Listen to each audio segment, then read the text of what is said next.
Alam mo, may na-realize ako while creating content for YouTube. Yung first video ko, sabi ko, oh, okay pala to.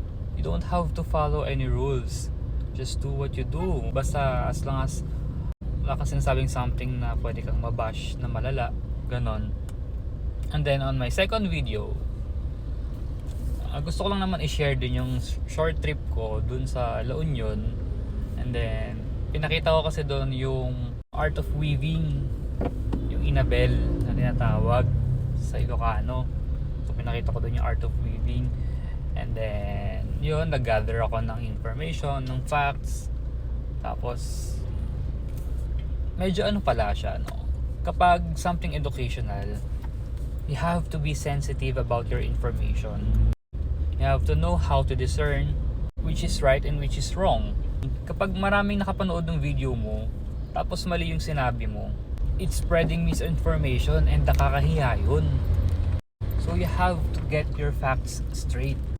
Tapos yun, I'm doing my dubbing, ganyan. And I realized, shit, I'm so much of a bad speaker talaga.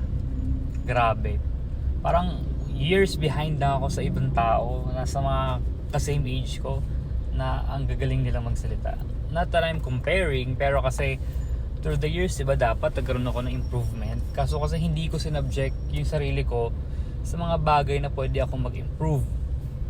Kaya, ayun, realizing how stagnant I am, grabe, ang pangit sa feeling. Siguro naman, it's never too late para mag-grow.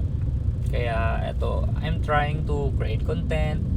And masaya siya kasi pinag-iisipan mo talaga. And napaka-fulfilling kapag natapos mo isang project.